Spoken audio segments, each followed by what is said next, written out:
Hey everybody, my name is SirCrest, and this is kind of a weird thing, but the full game released for Firewatch, right?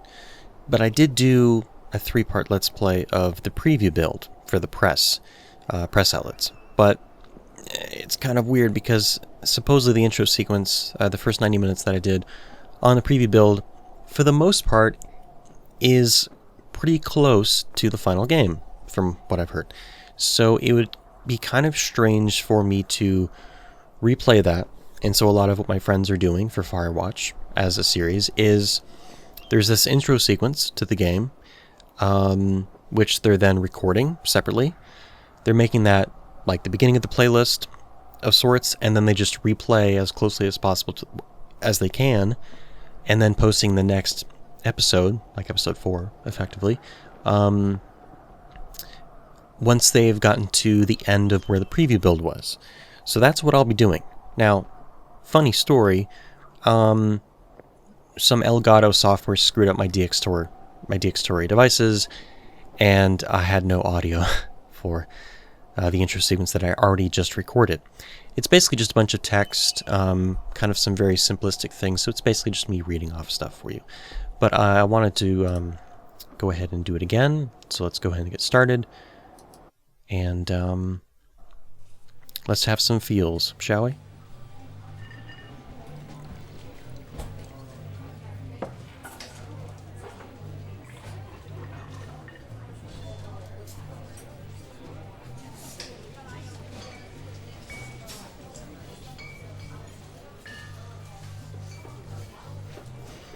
Boulder, Colorado, 1975.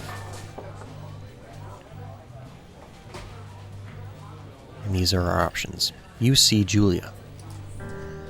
And if you've watched the preview build, you will know where this is going.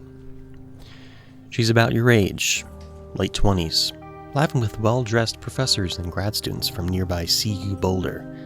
You, Henry, are out drinking with your pals. You approach her. You are a drunk.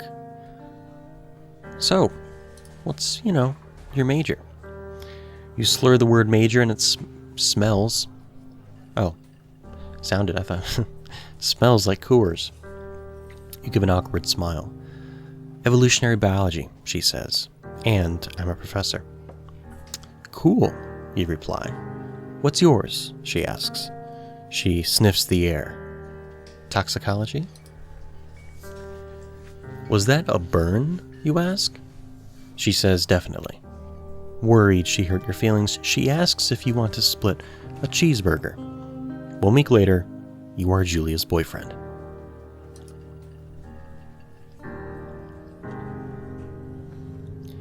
And these particular sequences here, I'm not wholly sure of.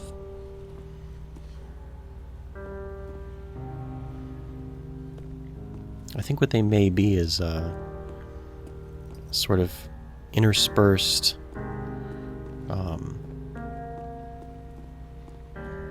like visual indicators of Henry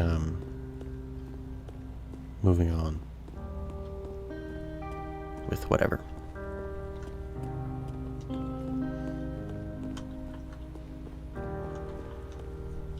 Yeah, there's nothing up here. Kind of strangely empty. Reminds me of the beginner's guide. Also, there seems to be a gap over there. But that's the type of stuff I would notice.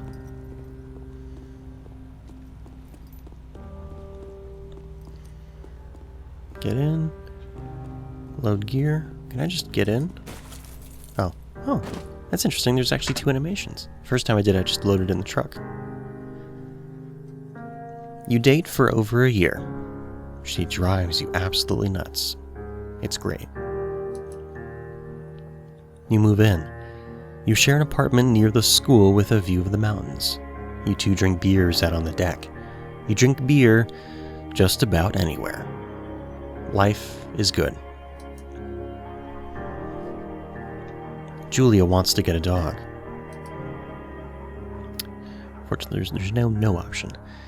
There's a scruffy, undersized beagle. Julia is in love. She wants to bring it with her to class. There's also an intimidating but gentle-eyed German Shepherd. Nothing bad could happen to Julia while walking this dog. It's a badass. I don't like beagles. And I've had a German Shepherd before, but I don't come with this. Seems like she's in love with it. Bucket's a good dog, and a week later you've forgotten about the other one. Julia loves him. You love him too. 1979. You talk out on the deck. It's summer. 9:30 p.m. and the heat still radiates off the high desert. What do you think about kids? She asks. Kids? They're not very smart. Or good at much. I'm saying if you and I have some. A couple little idiots.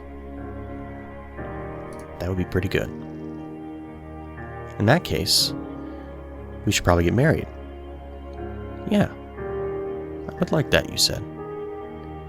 Or say, whatever. Fuck it. These kids are going to be screwed up enough. It's probably for the best that their parents are hitched. You say she's absolutely right.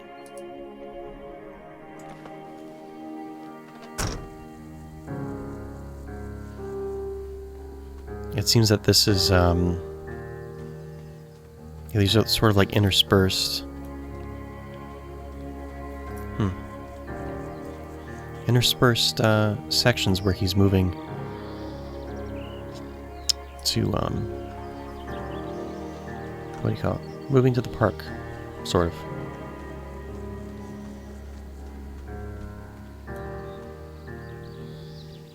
You're in their country. Learn to live with bears. Do not forget to check in. No fireworks. Warning, thoroughfare trail is not recommended for inexperienced hikers. The trail may be vague along several stretches and disappears entirely at some washes? Something. It has many confusing paths? It's really hard to read. Locating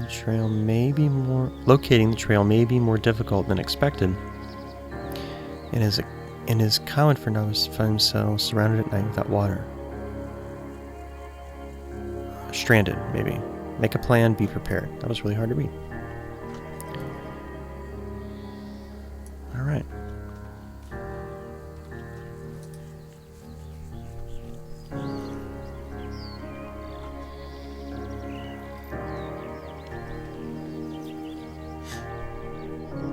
$19.80. It's Thursday night and Julia is 4 hours late. She doesn't call. You're worried and getting angrier by the minute. She walks in after you've gone to bed. She's not quite drunk, but she's clearly been having a fun time. You fight when she gets between the sheets.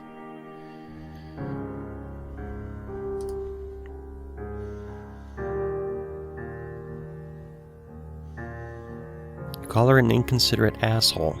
She tells you to fuck yourself and not be such a baby. You call her selfish. She knows you mean it, and it hurts her feelings. 1981. Julia likes to draw. Still likes to draw. Whatever. She draws plants from her research. She draws from all the places you go. She draws you. Very nice.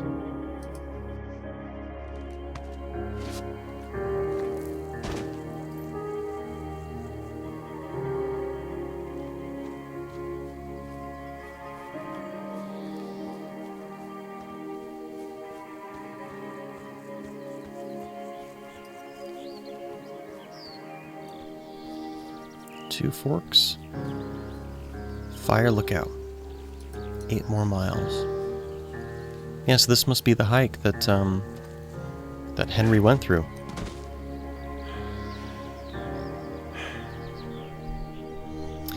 1982. During the summers, you and Julie enjoy walking Bucket at night. There's a festival in town. It brings in folks from faraway places. One of them tries to mug you with a knife. Bucket gets kicked. Fuck. Dog. Julie yells. She gets flustered, has trouble speaking when she's stressed. You confront the attacker. You scare him away. You manage to scare all three of you. What? You managed to scare... Oh. Okay, they're talking about everyone. Okay. You reach into your pocket like you've got a gun and threaten to kill him. You manage to scare all three of you. He runs away. Julie asks to take a different path from that day forward. You say okay. You don't want to go that way either. From then on, you walk by the river.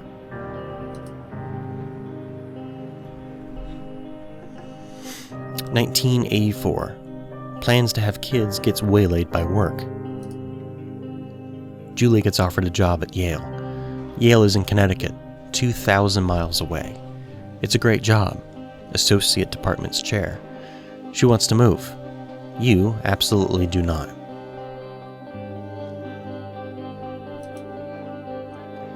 You ask her if she'll commute back and forth. You don't want to move to Connecticut. She says that'll be hard, but she'll do it if you won't move. You tell her not to pass it up if it's what she wants. She agrees. She flies back to Boulder 3 times each semester. 1985. Julia is sent home from Yale on paid leave after having an episode. She lost it on a colleague for borrowing books that were important to her research. She didn't remember she had happily loaned them just 2 days prior. She was found crying in the stairwell. You see that maybe you guys should talk to someone about it. Make a macaroni and drink wine and try to forget about it. It works. You watch Dallas on TV and sleep together on the couch.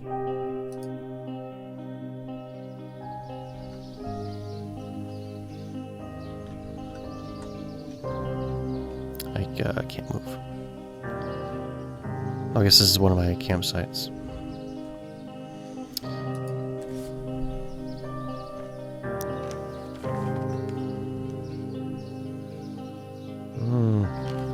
Oh boy. Bucket is getting older. Julie comments that it's kind of nice because he gets in less trouble around the house. A week later, she goes back to the university. 1987. Julie's affliction gets worse. She can't remember things in class. Her research is in shambles. She drives her car to the next town over for no particular reason and has to be brought home by the police. She's devastated. She's sent home on permanent medical leave.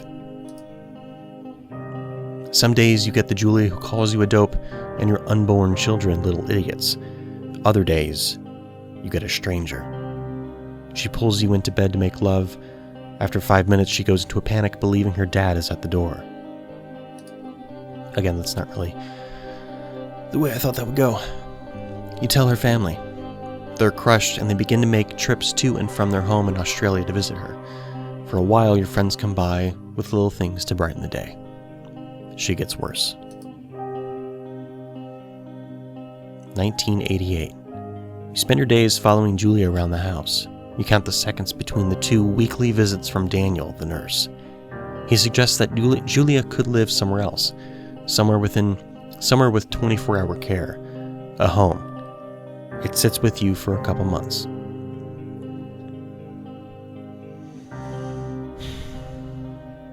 These are surprisingly difficult choices.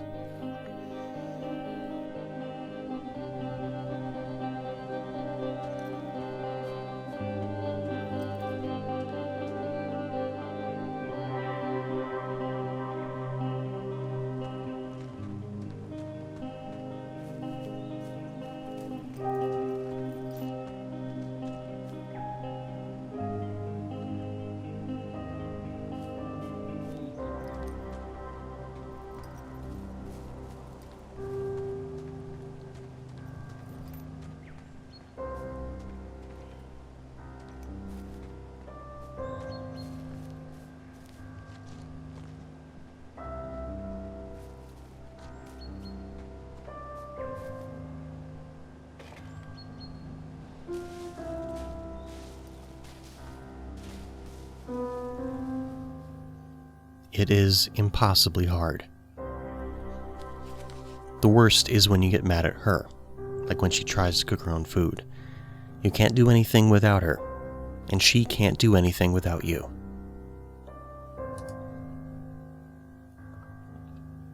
When she goes to sleep, you stay up for a few hours, drinking on the deck. Watching baseball in the summer, college basketball in the winter. Drinking then too. You start going out after you put her to bed. The first time you do it, you worry about her getting up and walking around while you're gone.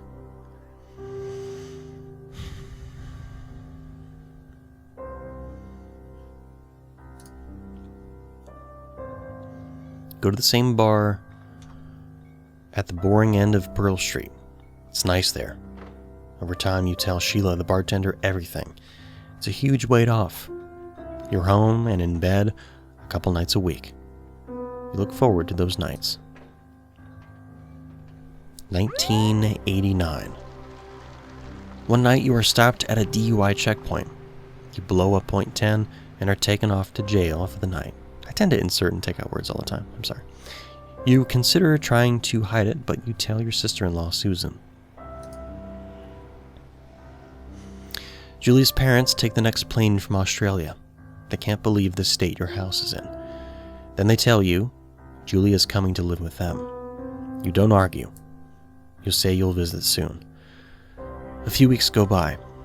Summer is coming, and you see an ad in the paper for a job. You take it. And this is where the intro exits, or ends, as it were, and where the preview build, in a sense, would start. So, that's how it's going to be. The next video you see from me for this game will be, quote-unquote, episode 4, and it will pick up where the preview build ended. So thank you very much for watching, and I hope all that stuff made sense, and I will talk to you later.